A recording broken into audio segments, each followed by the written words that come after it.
Hello YouTube, it's Tony. So this will be part 2 of my Mining and Smithing Rework beta test. And so this will be the smithing section. I'll leave a link in the description for the mining section.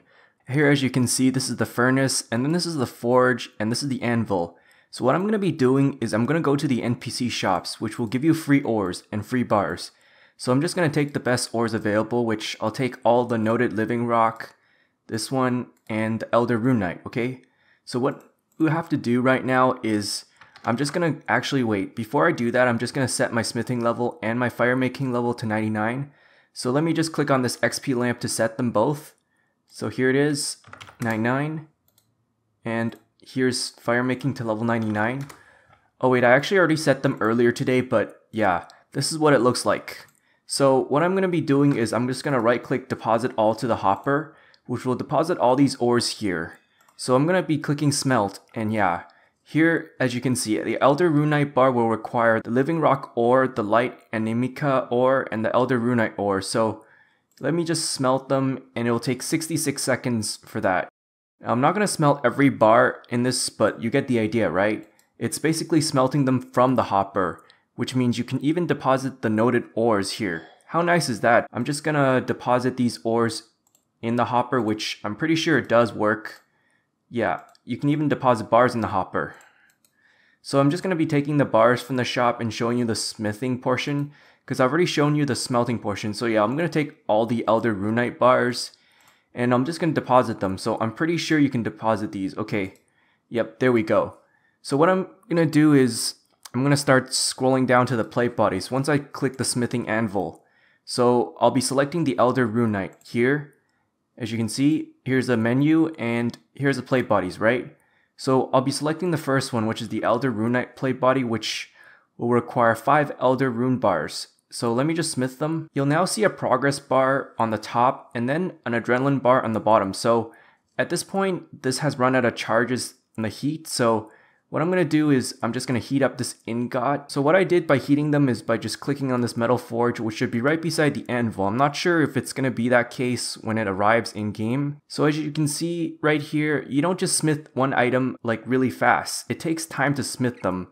Like I remember smithing rune 2H's and you can average like 1,500 of these per hour. But yeah, as you can see, the heat just cools down as you smith basically. You know the harmonic dust in Prif when you're training crafting, right? Well, it's kind of like that basically in this concept. So by examining this in progress smithing object, you'll see the heat, the progress, and the XP remaining. So yes, you'll be getting small chunks for XP drops instead of getting all the XP at once. Okay, this is going to take a while to finish, but when it's finished, you'll see the plate body. Yeah, it takes a really long time. So what I'll be showing you next is called the auto heater, which I should be able to reclaim it from the boost guy. I'm just going to take this, and here's the smithing auto heater. What this requires is coal. So I'm just going to take the coal from the ore shop right here. Here's the coal. I'll take all of them and I'll just place them in the hopper, and I'll show you in a minute what it looks like. So basically what this thing does is that when it runs out of heat, you can automatically heat this and it will consume 1 coal at a time. Now the way it automatically heats them is not at 100%. It's only going to be like 1/3 of the bar or something, which essentially makes it fully AFK, but the XP rates still aren't as good as fully paying attention pretty much. Okay, there we go. It's just about to run out of heat, so it's now reheating it. As you can see, this is what it does.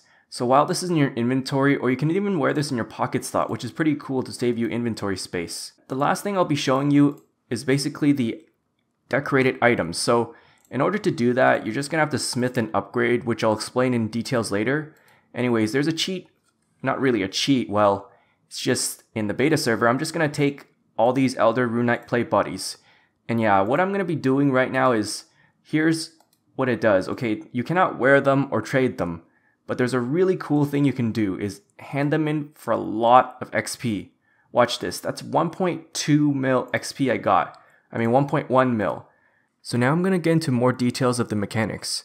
I'll start off with smelting the bars. So just like before the rework, we'll still be smelting bars first. I believe you can expect around 1,500 bars smelted per hour.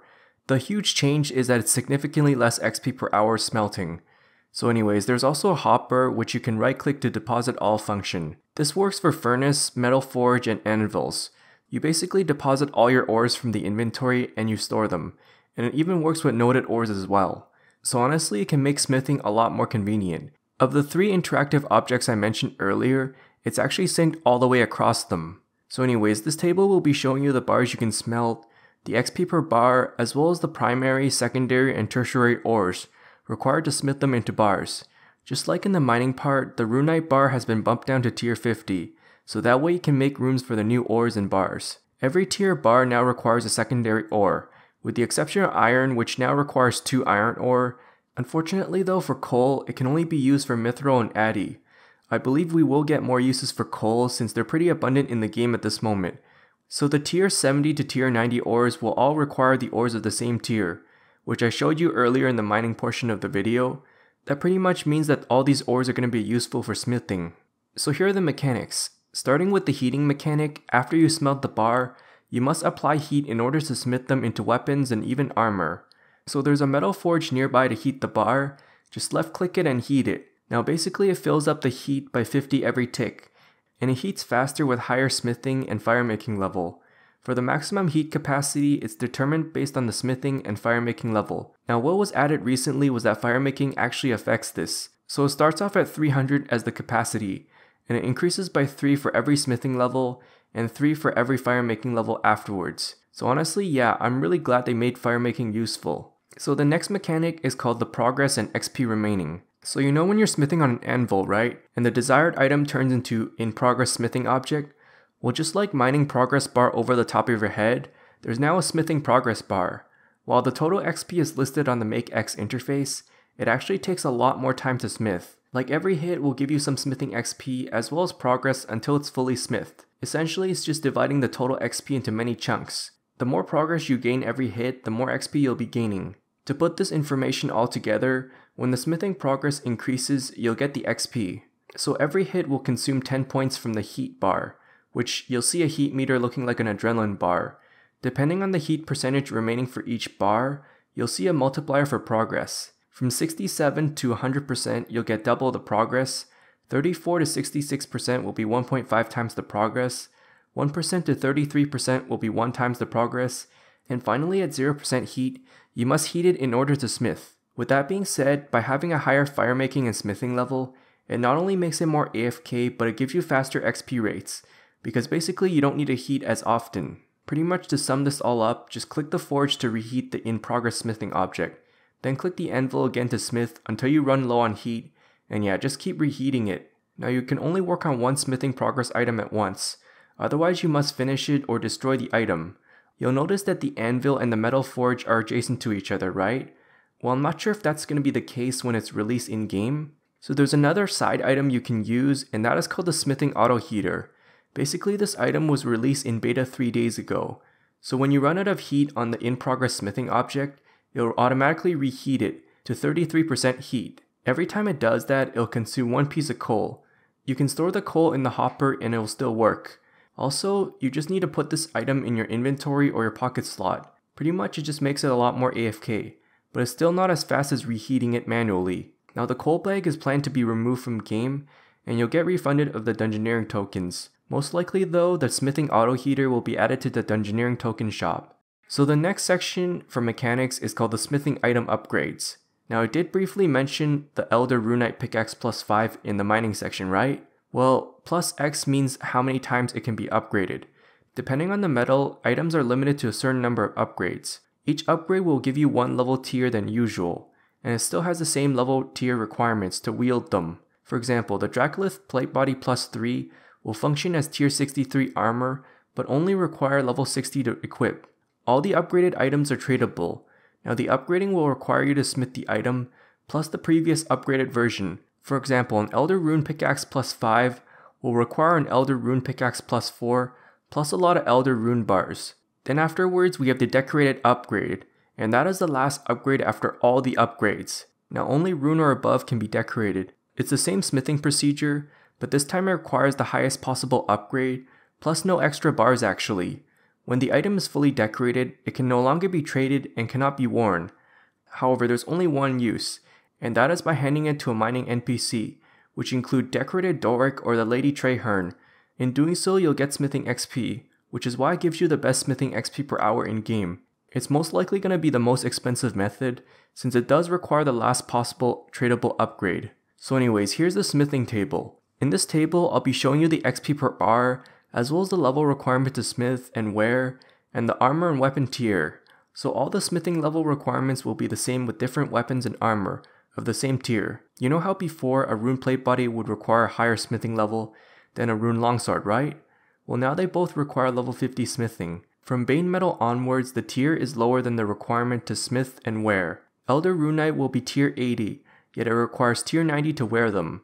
Like, I believe the reason behind this is because of game balancing with the boss drops. Of course, anything tier 70 or higher does have a fairly high value, so I guess they just wanted to preserve the value of them. You'll notice that higher tiers will allow more max upgrades. For upgrades plus 2 and later, they'll require double the previous upgraded bars. Finally, the XP of decorating is the combined XP to smith them into decorated, as well as handing into Decorated Doric. So here's a table of the official XP rates. This is assuming at level 99 smithing and firemaking, and you'll be smithing plate bodies, which should give you the best XP per hour overall. Now this is assuming you're going to buy all the required materials for the item smith. For example, for Elder Decorated Rune Plate Bodies, this is assuming you're going to buy the Elder Rune Plate Bodies plus 5, and then you're going to finish them off and hand them to Doric. With that being said, you'll get a whopping 1 mil XP per hour from smithing Elder Rune Knight Decorated Plate Bodies, and then handing them to Doric. And so yeah, this is exactly why smithing decorated is significantly faster than the rest of the methods. As you can see, it's only 550k XP per hour if you're going from plus 4 to plus 5 on Elder Rune Knight. These XP rates are assuming that you're not AFKing at all. So in conclusion, this was a lot of information to digest, but this is what the smithing mechanics look like for the Mining and Smithing Rework. It's even more complex than mining, but yeah, overall I think it makes this skill more interesting, although some people do prefer simplicity over that. Anyways, I also do have a 1 to 99 smithing guide if you guys don't like the rework, and I'll leave that link in the description. So yeah, thanks for watching and I hope it helps. If I missed anything, feel free to ask.